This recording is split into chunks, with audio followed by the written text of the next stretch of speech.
আসসালামু আলাইকুম। আপনারা সবাই কেমন আছেন?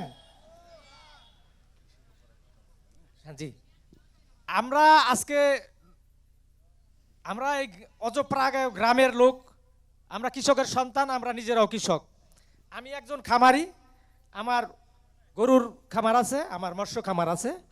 আমি ওটা আমার জীবিকা হিসাবেই আমি ওটা পরিচালনা করি এবং ওটার থেকে যা অর্থ উপার্জন হয় দিয়ে আমার সংসার চলে, আমার ছেলে মেয়েদেরকে নিয়ে আমি সংসার চালাই।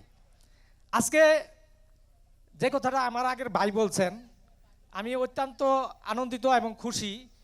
এই কৃষকের নিয়ে যে একটা প্রোগ্রাম আমাদের গ্রামে হয়েছে, এটা আসলে আমরা সচরাচর দেখি না, কোনোদিন দেখিই নাই। কাজেই আমি অনুরোধ করব এরকম অনুষ্ঠান যেন আরও হয়। আর কৃষক দল, কৃষি, এগুলা এই যে আমাদের শহীদ প্রেসিডেন্ট জিয়াউর রহমান যে কৃষির উপরে যেই গুরুত্ব দিয়েছিলেন, সেই গুরুত্ব কিন্তু আমরা গত 17 বছর যাবৎ কিন্তু আমরা কৃষকের কোনো মূল্যায়নই আমরা পাই নাই। আমার এক ভাই বলছেন যে 10 টাকা করে নিছে, 10 টাকা না 50 টাকা নিছে, আবার 4 কপি সবই নিছে।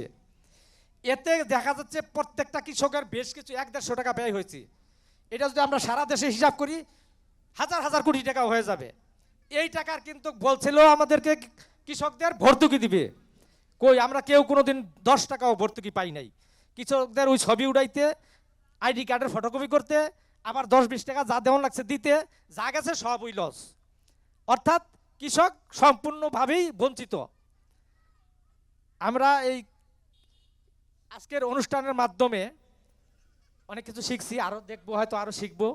আমাদের প্রধান আলোচক ইঞ্জিনিয়ার সাহেব আছেন, আমাদেরকে আরও জ্ঞান দিবেন এ আশা করি। আমাদের সভাপতি আছেন, আমার স্নেহভাজন ছোট ভাই উপস্থিত আছেন, অত্র এলাকার মুরব্বিয়ানেরা, ছাত্র যুবক ভাইরা, সবার প্রতি সালাম। এবং আপনারা এই যে রাত্রে করে আসছেন আমার ওয়ার্ডে, আমার গ্রামে এই কৃষি অনুষ্ঠান দেখার জন্য, এই জন্য সবাইকে আমি আমার অন্তর থেকে আন্তরিক শুভেচ্ছা এবং অভিনন্দন জানাচ্ছি। এবং আপনারা যাতে কৃষিতে আগামীতে আরও ভালো করতে পারেন, সেই জ্ঞান কিছুটা হলেও এখান থেকে নিয়ে যাবেন, এই আশা করে আমি আমার সংক্ষিপ্ত কথা এখানে শেষ করছি। আসসালামু আলাইকুম।